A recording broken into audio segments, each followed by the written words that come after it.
안녕하세요, 써니즈입니다. 편석한 교수의 나는 오늘부터 말을 하지 않기로 했다. 이 책을 한번 읽어볼게요. 편석한 교수는 한경국립대학교의 교수님으로 일하고 계신데 광고계에 재직을 했었다고 합니다. 이게 무슨 책이냐면 43일 동안 묵언을 하면서 느꼈던 부분을 글로 남긴 거예요. 나 오늘 묵언해야지 라고 해갖고 이제 묵언을 시작한 게 아니고, 강사니까 이 목이 굉장히 중요하신 분인데 목에 이상이 온 거예요. 그래서 목이 아프고 목소리도 잘 나오지 않고, 그래서 병원에 갔더니 말을 많이 하지 마라, 그렇게 이제 이야기를 했다고 해요. 최대한 말을 하지 않는 것이 제일 좋은 치료법이라고 이야기를 했다고 합니다. 그래서 굉장히 난감해 했죠. 왜냐, 강의를 해야 되는데 말을 하지 말라니까 되게 난감했고, 그런데 뭐 이렇게 된 거, 그리고 또 방학이니까 말을 한번 하지 말아보자, 묵언을 한번 해보자, 그렇게 해서 묵언을 시작하게 됩니다. 그래서 이제 해보니까 말을 안 함으로써 느끼는 그 불편함들도 많이 있는데, 말을 줄이니 불편함보다 좋은 점도 더 많았다. 목도 많이 좋아진 느낌이다. 그럼 뭐가 좋았냐? 말을 줄이면서 얻는 성찰과 기쁨이 생각보다 크다고 합니다. 그래서 시작한 첫날부터 마지막 날 43일 동안 묵언을 하는데, 매일 이렇게 이제 목차도 이래요. 목차도 이렇게 이제 기록을 해놨고, 그 기록된 내용들은 그리 많지 않아요. 한 페이지에 그렇게 글이 많지 않고 되게 짧습니다. 그런데 그 짧은 글이 상당히 가볍지만 무거워요. 그래서 그 과정을 한번 쭉 볼 수 있는 책인 것 같습니다. 그 묵언을 하면서 느꼈던 그 과정들, 그리고 묵언을 하면서 좀 더 내면을 들여다보게 되고, 그 안에서 올라오는 통찰들, 그런 것들을, 아무래도 커뮤니케이션 교수님이시니까 말을 하는 사람 입장에서 말을 안 하게 됐을 때 어떤 느낌이 드는지, 그리고 여기에서 올라오는 어떤 통찰들, 그런 것들을 글로 이제 남긴 거죠. 재밌는 게 프롤로그는 말 하기를 그만두다, 이게 제목이에요.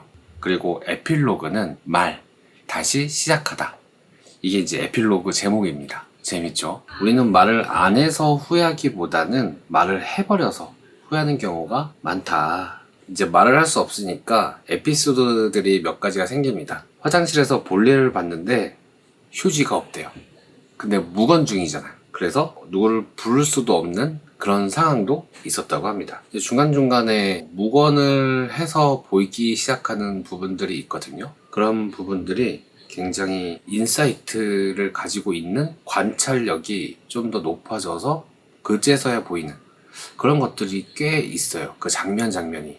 예를 들면 지하철이나 버스를 타면 스마트폰을 보거나 이어폰을 꽂고 있거나 그렇잖아요.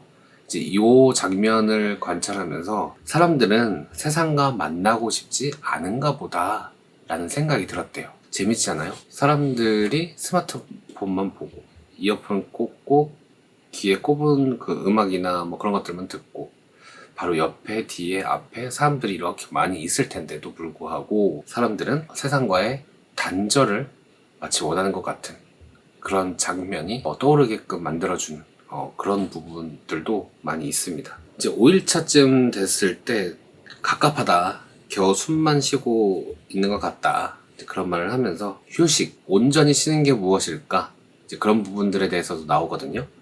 그러면서 그저 아무 생각 없이 쉬어야 진짜 쉬는 것이다, 이런 말을 해요. 그런데 저도 그렇게 생각을 합니다. 쉰다고 앉아갖고 유튜브를 보거나 뭐 딴짓을 하면 거기 에너지를 쏟을 수밖에 없어요. 그런데 진짜 쉬는 거는 이 생각까지 딱 멈췄을 때, 우리 자면서도 생각하고, 자면서 막 꿈속에서 막 상상을 하고 행동을 하고 생각을 하고 다 하죠. 자면서도 그게 쉬는 게 아니에요. 자는 거는 육체가 쉬는 거지, 이 정신적인 활동은 계속 일어나고 있습니다. 이 정신적인 활동까지도 쉴 때, 그때 진정한 쉼을 쉬는 것 같아요. 또 이제 묵언을 하니까 가족들이 불편해하기 시작했대요. 차라리 답답하니까 그냥 말을 하라고 막 그렇게 얘기도 했다고 합니다.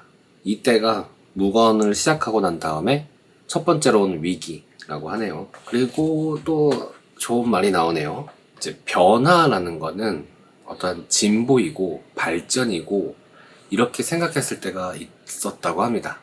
근데 이렇게 말을 안 하고 가만히 이제 쉬는 시간들이 많아져 보니까 이 변화하고 발전하는 게 훨씬 더 좋은 것만은 또 아니구나. 지금 이대로 여전한 거 이것도 좋구나 라는 사실을 알게 되었대요. 그렇죠. 발전하지 않아도 뭔가 진보하지 않아도 여전해도 좋다라는 그것을 느끼기가 참 힘들죠. 왜냐하면 돈도 벌어야지, 문제들이 막 생겨 있는데 하나씩 빨리빨리 해결해야 되지, 사람 만나면 거기에 또 휩쓸리지, 내가 또 챙겨야 될 사람들도 있지. 그러니까 해야 될 일들이 많이 생기고 거기에 대한 어떤 중압감, 책임감 이런 것들 때문에 열심히 하고 더 빨리 하고 더 효율적으로 하고 더 많이 벌고 이런 것들에 조금 더 관심을 가질 수밖에 없는 것 같아요. 그런데 그냥 아무것도 하지 않는 그 여전한 것도 좋다. 이 여전함 속에 좋음이 있는 거, 그거를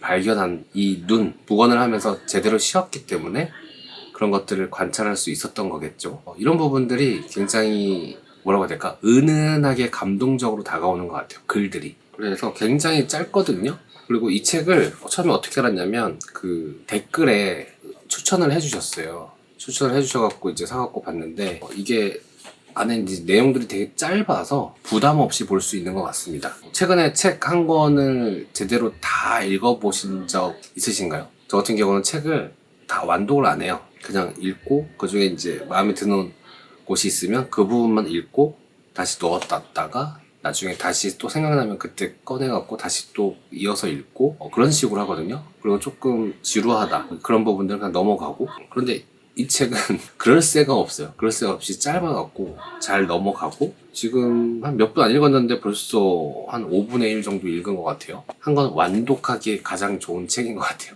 그러면 이제 이 책을 누가 보면 좋을까 한번 생각을 해보면 묵언을 하고 싶고 이런 사람들이 잘 없을 거 아니에요. 그래서 그 반대, 말을 많이 하시는 분들, 강사님들 또는 교수님들, 강의하시는 분들, 그런 분들이나, 그리고 새로운 시각, 어떤 관점 또는 일상에서의 어떤 관찰력이 중요하게 생각하고 그런 것들을 좋아하시는 분들, 새로운 관점 이런 것들을 좋아하시는 분들이 읽으면 좋을 것 같다는 생각이 듭니다. 재밌어 하실 것 같아요. 짧게 이런 식으로 한번 해보면 어떨까 해갖고 테스트로 한번 찍어봤습니다.